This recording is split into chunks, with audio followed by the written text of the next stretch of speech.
Hola, ¿qué tal? Mi nombre es Vicente Schulz, soy estudiante de segundo año del doctorado en Ciencias de la Comunicación de la Universidad Católica de Chile y me presento en esta ponencia con este tema que titulo Influencers apolíticos, efectos de un actor impensado en la promoción de la participación política.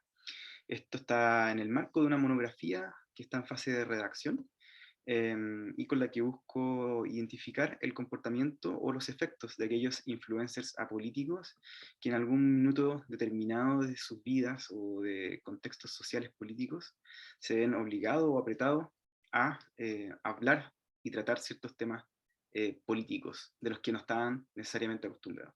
Cómo esto puede incidir en sus seguidores, en sus fuentes de financiamiento y qué efectos tendrían para una mayor participación política o no de la ciudadanía y, de alguna forma, si es que esto implica un fortalecimiento de la calidad del debate político o quizás una perspectiva más simplificada del debate político. La metodología utilizada es a través de Scopus y Dialnet. Se hizo una búsqueda que duró hasta noviembre del 2022, eh, utilizando la palabra political influencers y influencers políticos. Se buscó en castellano y en inglés. Se excluyó el término social media influencer, básicamente porque no se trataba necesariamente de temas políticos, que es lo que me interesa mostrar en esta ponencia. De hecho, solamente la búsqueda de social media influencer arroja 2.216 resultados exclusivamente en artículos académicos, eh, y que tienen más bien que ver con temas de marketing y de contenido de consumo. En junio reciente, por eso puse ahí la imagen de Social Media and Society Journal, se lanzó un número en ese journal eh, sobre los influencers apolíticos en la política, o sea que es muy contingente con el tema que estamos tratando hoy día. Y finalmente la muestra quedó en un total de 60 artículos académicos, de los cuales 39 de ellos tenían open access, o que es finalmente lo que se utilizó para esta monografía. Dentro de los principales hallazgos es que 23 de los 39 artículos hablaron de política formal, es decir, influencers y su participación en política relacionada a elecciones, acontecimientos políticos como toma de decisiones en los parlamentos, etc. Eh, 13 se refirieron a la política un poquito más soft que dice la literatura, que tiene que ver con la política del estilo de vida. En el fondo, aquellos influencers que hablan de política, pero entendida como eh, estilos de vida relacionados al veganismo, a la migración, a, al feminismo, a la desigualdad, etcétera, o al racismo, etcétera. Que la literatura los cataloga un poquito de soft, no sé por qué, pero son distintas formas de abordar la política. Y tres, abordaron la monetarización de la política por parte de los influencers. 30 tenían contexto geográfico, es decir, estaban ubicados o estudiados en el contexto de algún país. Y ahí se marca una diferencia interesante porque 14 abordan el social media influencer político o que habla de temas políticos en España, mientras que el resto está distribuido en distintos países. Y solo dos de los artículos académicos utilizan contextos comparados, es decir, comparan distintos países. Y 34 de los artículos hablan sobre los efectos que pudieron haber tenido los influencers políticos en sus seguidores o en el debate político. Generalmente los artículos igual hablan o retoman el tema de describir qué es lo que es un social media influencer, y es por eso que recopilé algunas de las distintas percepciones que tenían los autores eh, y las comparto aquí con ustedes, y que se entiende como este líder de opinión digital que han construido una red social considerable de personas y que a través de diferentes plataformas digitales opinan sobre diversas temáticas, transformando las actitudes y comportamientos de sus seguidores. Varios de los autores también vinculan la característica del influencer como estos voceros efectivos que le llaman, y hablan o dicen que es como la comunicación en dos pasos 2.0 de Katz y Lassarsfeld. Eh, en esta idea que describe Riddle y sus colegas, que dicen en su interacción con los medios masivos, el líder de opinión, una persona común y corriente, procesa la información e impacta fuertemente en la opinión y comportamiento de otras personas que serían sus seguidores.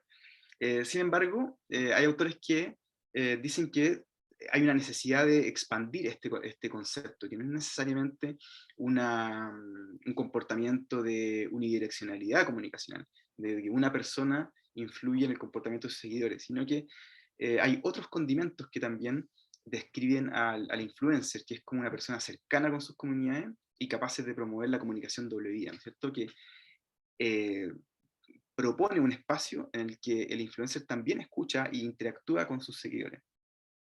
Y eso hace que también se perciba el influencer como una persona más auténtica, que es otro de los valores que se rescataron harto en la literatura, y que son estas personas aterrizadas, reales y confiables, que se representan tal como son. Lo que ustedes ven en imágenes, el que está en una posición vertical, es Pollo Castillo, que es uno de los influencers más reconocidos en Chile, y que trata temas básicamente de humor.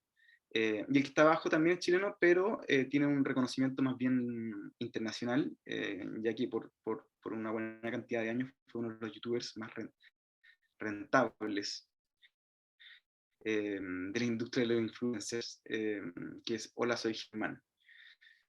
La literatura también diferencia los tipos de influencers y básicamente los distribuye en aquí.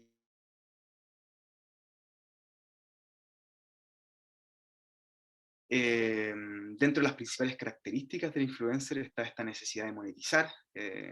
Nacieron y viven del espacio digital y con ello es que buscan su renta, para lo cual se ven obligados en generar contenido constantemente, mantener una relación doble vida con sus seguidores y mantener un cuidado de imagen determinada para, obviamente, resguardar su reputación. Pero hay otro aspecto que me parece que es muy interesante y que se distingue al influencer como esta persona que es capaz de generar una relación parasocial con sus seguidores. Es decir, se distingue de las celebridades comunes y corrientes o las celebridades tradicionales, que es como actores de cine, deportistas destacados, etcétera, gente del espectáculo en general, que por lo general con sus acciones generaba una relación de empatía con sus admiradores y admiradoras, con sus seguidores, y que se les suele llamar parasocial interactions, estas interacciones parasociales, pero que carecen de esta doble vía que señalábamos antes, de este espacio en que el influencer también conoce a sus seguidores y se va formando y se va perfeccionando según la relación que va fortaleciendo con los seguidores. Y aquí pongo el caso del Kun Agüero, que es un futbolista argentino muy destacado, que tenía originalmente mantenía este tipo de relación con sus seguidores, más de interacción parasocial, que él, dependiendo de lo que él hacía, generaba algún tipo de emocionalidad en las personas que le admiraban. Versus lo que es Ibai, que es un platform build, que es una celebridad construida en la esfera digital. Y que se fue construyendo básicamente en interacción, en relación con sus seguidores, o sea, una relación parasocial. Esa es un poquito la diferencia. Hoy día el Kun Agüero, quien está a la izquierda de su pantalla, también adopta una actitud de relación parasocial hoy día porque se ha vuelto un influencer reconocido, sobre todo en Twitch y en el mundo gamer. Pero en algún minuto los influencers se ven enfrentados a un fenómeno político que les exige de alguna forma una respuesta rápida. Entonces se juega su reputación social y económica. Parte de la literatura rescata lo que pasó con Black Lives Matter y el accidente de George Floyd, más que accidente, el asesinato a George Floyd a manos de la policía estadounidense, y que obligó a cierta cantidad de influenciadores estadounidenses y de todo el mundo a movilizarse a favor de este movimiento Black Lives Matter. Eh, sumarse quizá en ese movimiento fue un poquito más fácil para ciertos influencers, pero para quienes no lo hicieron, también significa o tiene una repercusión importante por cuanto pudiesen haber sido eventualmente juzgados al no hacerlo. Eh, es así como nace un poquito del influencer en política, que no necesariamente es un influencer político, porque no necesariamente es un influencer que vive de la opinión política, sino que es un influencer que habla de otros tópicos, pero que en algún minuto, como el de George Floyd, se ve de cierta forma, obligado o con la responsabilidad de ejercer su opinión. Eh, Hay distintos riesgos que también asumen, como por ejemplo verse enfrentado a cierta incivilidad o agresión por parte de los públicos digitales. Eh, de repente comentar alguna opinión que de ser malentendida puede significar la pérdida de credibilidad. Y eso puede tener repercusiones hasta posiblemente una fuga de financiamiento. Entonces, se transforma en un tema delicado para los influencers y nuevamente el influencer que habla de política también se enfrenta a estas características básicas que describíamos anteriormente, que es la necesidad de monetizar, generar contenido, relación doble vida, cuidado de imagen, pero tratando de temas políticos. Y aquí es cuando surge con mayor fuerza esta división del influencer que habla de la política formal, relacionada a las elecciones presidenciales, parlamentarias, a decisiones políticas en general, pero de la política formal, versus la política del estilo de vida.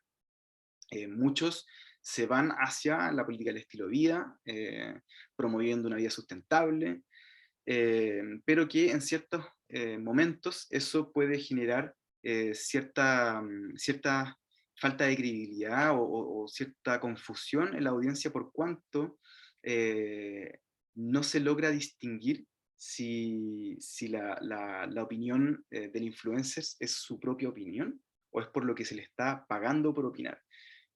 Muchos de los influencers entonces pasan a ser patrocinados por marcas de la línea de la sustentabilidad, y ahí esa línea tiende a ser un poquito confusa. ¿Es la opinión del influencer eh, sustentable o es por lo que le están pagando a opinar? Entonces se genera esa confusión. Es lo que la literatura eh, revisada para esta presentación menciona.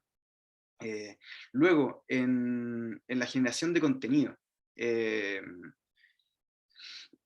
hay una exposición involuntaria de los públicos no políticos, por ejemplo, los seguidores de un actor o una actriz reconocida, que al escuchar o al ver a su influencer hablar de ciertos tópicos políticos, empieza de alguna forma a participar en la discusión política. Y aquí es cuando surge un concepto que es bastante interesante, sobre todo para la repercusión del debate político y de la democratización de los temas políticos, que es la percepción simplificada de la política. En el fondo, cómo igual se visualiza el riesgo de que ciertos influencers, al no ser expertos en política, pueden simplificar el mensaje político y hacer entender a sus seguidores que la política es bastante más simple de lo que aparenta ser. El fortalecimiento de la relación doble vida puede emanciparse o puede reducirse. Ese es el riesgo que decíamos antes que un influencer se ve enfrentado. Y se genera en este tercer espacio que le llaman de la relación entre influencer y seguidor, en que se empieza a hablar involuntariamente de política, el tercer espacio de debate político, de deliberación política, van sucediendo cosas. Y ahí está el ejemplo de Rezo. Rezo es un influencer alemán, más bien conocido por hablar de sexualidad, humor y belleza, que previo a las elecciones parlamentarias de la Unión Europea en el 2019, hizo un live acusando al Partido Unión Demócrata Cristiano por su bajo compromiso por la lucha contra la crisis climática. Ese live generó 20 millones de visualizaciones y movilizó a 90 otros influencers a compartir esta denuncia contra el partido. Eh, Luego en las elecciones generó, o dice que influenció fuertemente en los primeros votantes, es decir, en los votantes jóvenes que votaban por primera vez. Entre ellos se dice que más de un tercio votaron por el Partido Verde, que es que está a favor de la lucha contra la crisis climática. Y el gran perjudicado luego de esas elecciones parlamentarias fue el Partido Demócrata Cristiano alemán.